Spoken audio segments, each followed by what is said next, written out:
네, 여러분과 함께하는 소중한 20분 데일리 건강 시간입니다. 자, 오늘은 한의사 이혁재 원장님과 함께할게요. 어서 오세요. 네, 안녕하세요. 한의사 이혁재입니다. 네, 반갑습니다. 네, 반갑습니다. 자, 오늘은 어떤 주제로 함께할까요? 네. 성인보다 어린이들에게 더 많이 발생하는 시력 문제가 있습니다. 바로 약시와 사시인데요. 네. 어린이들은 장부의 기능이 어른과 같이 완전하지 못하고 면역력이 약해서 작은 변화에도 민감하게 반응합니다. 그래서 그에 맞는 치료가 이루어져야 하죠. 오늘 그 방법을 알아보도록 하겠습니다. 소아 약시와 사시요. 이게 좀 문제죠. 생각보다 굉장히 흔하게 일어나는 질병이기도 한데, 자, 그렇다면 먼저 약시가 무엇인지부터 알아볼게요. 약시는 어떤 걸까요? 네. 약시는 안경 등을 통한 시력 교정을 해도 제대로 된 시력이 나오지 않는 것을 말합니다. 네. 대표적인 증상은 부동시인데요. 상대적으로 좋은 눈으로만 사물을 보려고 하기 때문에 약시가 나오는 눈은 점점 더 나빠지므로 부동시가 되기 쉽습니다. 네. 또 시력이 떨어지면 떨어진 쪽의 눈은 초점을 맞추기가 어려워지면서 사시가 되기도 하고요. 그 말씀은 사시와 약시가 연관이 있다는 말씀이신 거잖아요. 네, 그렇습니다. 어떤 연관성이 있을까요? 네. 약시로 인해서 부동시가 오랜 시간 동안 지속이 되면 시력이 약한 쪽 눈이 사시가 될 확률이 높은데요. 그 두 눈의 기능에 차이가 나면 본능적으로 시력이 좋은 쪽으로만 사물을 보려고 하기 때문에 네. 시력이 약한 쪽의 기능은 더욱더 약해지면서 초점을 맞추는 힘도 같이 약해집니다. 그러면서 사시로 발전하게 되는 것이죠. 그래서 약시와 사시는 진단과 치료에서 매우 밀접한 연관성이 있다고 하겠습니다. 알겠습니다. 자, 다음 질문 드려볼게요. 그 앞에서 성인보다 이 소아한테서 약시가 더 많이 발생한다라고 하셨는데요. 그거는 왜 그런 걸까요? 네, 약시라는 것은 보는 힘이 약하다는 것인데 타고나기를 약하게 타고난 것과 더불어서 잘못된 습관과 환경에 의해서 발생합니다. 네. 눈이 안 좋은 습관과 환경 등에 노출되면 이미 시력이 완성되고 비교적 면역이 좋은 어른보다는 어린이들이 더 피해를 많이 보는 것이죠. 핸드폰을 오래 보거나 TV를 가까이에서 보거나 하는 것들도 시력에 더 많은 영향을 어린이들에게 미치게 됩니다. 그렇군요. 그리고 이 속설일지도 모르겠지만 어릴 때 생긴 약시는 크면서 점점 좋아진다란 말이 있어요. 이게 맞는 말일까요? 네. 꼭 그렇지는 않습니다. 그래요? 예. 약시는 빨리 진단을 해서 치료를 해야 합니다. 어릴 때 치료를 할수록 치료 효과가 좋기 때문이죠. 어른들끼리 이야기를 할 때 나는 한쪽 눈으로만 본다. 네. 이런 말을 하는 경우가 있는데요. 저요. 그렇습니까? 네네. 예. 어릴 때 약시를 치료할 기회를 놓치면요. 네네. 그렇게 될 수 있는 것이죠. 그렇군요. 그래서 자연적으로 좋아지는 것을 기대하지 말고 네. 적극적으로 치료를 해야 합니다. 네. 그래서 조기 치료가 중요하다라고 말씀하시는 것 같은데, 근데 만약에 치료하지 않고 이 소아약시를 그냥 방치할 경우에는 어떤 문제가 발생할 수 있을까요? 네. 사람의 뇌는 두 눈의 기능이 비슷할 때는 별 문제가 없지만 한쪽 눈의 기능이 현저하게 떨어질 때는 건강한 쪽 눈에만 모든 기능을 집중하는 성질이 있습니다. 네. 자연에서만 적자 생존의 법칙이 있는 것이 아니라 이 눈에서도 그런 일이 일어나고 있는 것이죠. 그래서 약시를 방치하게 되면 약한 눈의 시력은 점점 더 떨어지게 되고 시력이 떨어진 눈은 초점을 맞추기가 어려워지면서 사시로 발전할 수 있는 확률이 높아지게 되는 것입니다. 근데 이 약시가 사시가 아니라 근시로도 발전할 수 있을까요? 예. 약시는 보는 힘이 약한 증상이기 때문에 부동시와 사시, 근시 등으로 발전할 가능성이 높다고 할 수 있습니다. 그럼 약시를 치료하면 그런 문제들도 함께 좋아지는 걸까요? 네, 그렇습니다. 약시 치료로 인해 시력이 좋아지면서 부동시와 사시도 함께 좋아지는 경우가 많습니다.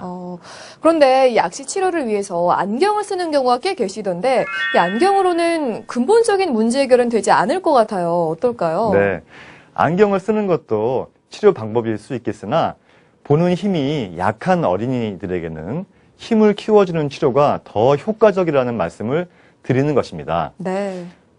다리에 힘이 약한 아이에게 목발을 쥐어주는 것이 당장은 괜찮겠지만 편하고 좋겠지만 그것보다는 다리 운동을 더 많이 시키는 것이 효과적인 것과 마찬가지라고 할 수 있겠습니다. 우리 아이의 소중한 시력이니까 어떤 방법이 더 효과적일지는 좀 더 진중하게 생각해 보시는 게 필요할 것 같습니다. 자, 이제는 치료 방법도 알아보도록 할게요. 한의학에서는 약시를 어떻게 치료하고 있을까요? 네, 약시가 일어난 눈의 기능을 정상적으로 키워주기 위해 병의 원인의 준말인 병인을 해소하는 한약요법과 함께 체질별 음식요법과 눈 근육 훈련을 해야 하며 그와 함께 가림 치료를 하게 됩니다. 가림 치료요? 이거는 뭐죠?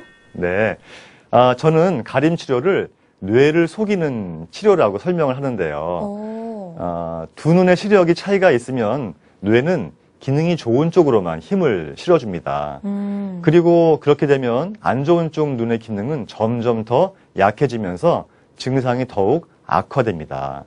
그래서 사시이거나 부동시의 경우 가림 치료를 하는 것이죠.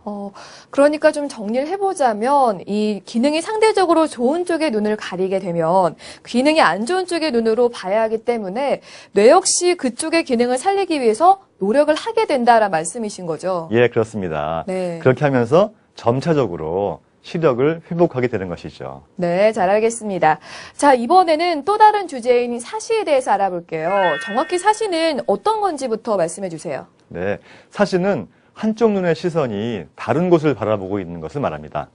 다른 곳을 바라보는 눈의 방향이 밖으로 향하면 외사시, 안쪽으로 향하면 내사시, 위로 향하면 상사시, 아래로 향하면 하사시라고 하는데요. 네. 그것은 그 원인에 따른 것이 아니고 증상에 따른 단순 병명일 뿐입니다.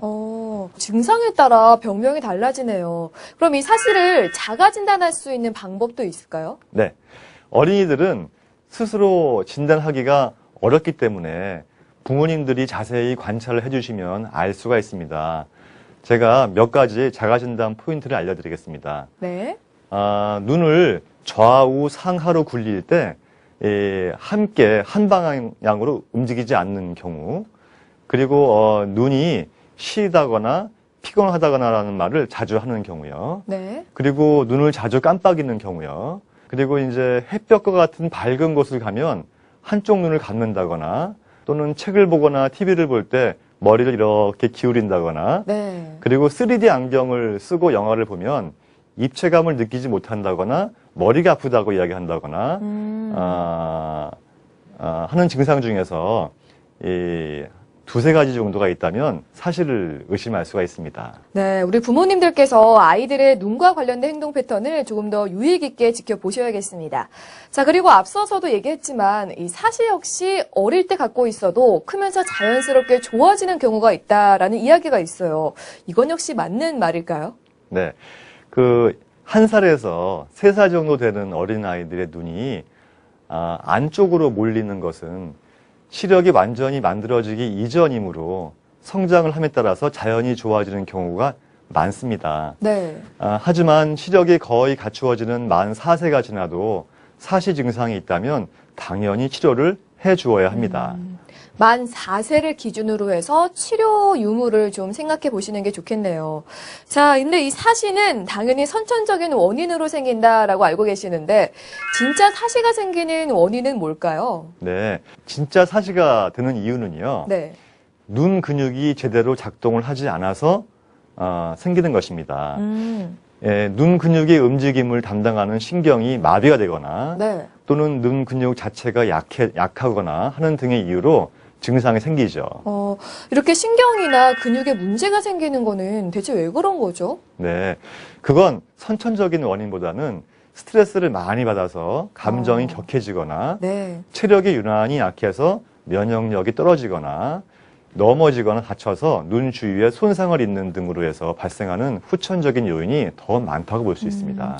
그러니까 선천적인 것보다는 후천적인 요인이 이 사시 발생에 더 많은 영향을 준다라고 봐도 되겠네요. 네, 그렇습니다. 그렇군요. 자, 그리고 보통 사시 치료를 떠올리면 수술부터 생각하시잖아요. 네. 근데 그 수술 말고도 혹시 다른 방법들도 가능할지 궁금해요. 예, 그렇습니다. 보통의 경우 사시가 있으면 병원에서 수술을 하게 됩니다. 수술을 하면 대부분의 경우 사시가 개선이 되지만 수술요법으로 사시를 개선하려 한다면 사시가 만들어진 근본적인 원인을 제거하기에는 어려울 수도 있습니다. 네. 예, 다시 재발하거나 또는 수술받은 쪽의 시력이 떨어지고 약해지는 결과를 초래할 수도 있는 것이죠. 그래서 병의 원인을 해결하고 능 근육을 원활하게 만들어줄 수 있는 훈련을 함께 한다면 사실은 수술 없이도 치료할 수 있는 기회가 있는 것입니다. 그러니까 수술 없이도 사시를 완치할 수 있다는 말씀이신 거죠? 네, 우리 아이에게 사시가 있을 때 무조건 수술을 결정하기에 앞서서 수술 없이 치료할 수 있는 방법을 먼저 시도해 보는 것이 좋다는 것이죠. 알겠습니다.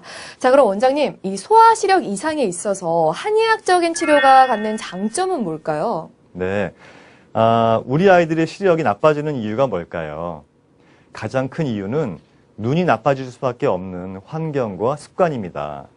그런데 같은 습관과 환경을 공유하는데도 어떤 아이는 눈이 나빠지고 어떤 아이는 그렇지 않은 경우가 있습니다. 그것은 또 왜일까요? 이유는 바로 병인이라고 하는 것입니다. 병인이라고 하는 것은 안 좋은 습관이나 환경으로 인해서 발생하는 것인데요. 시력 저하뿐만이 아니고 인체의 모든 질병들이 실상은 바로 병인 때문에 발생한다고 할 수 있습니다. 네.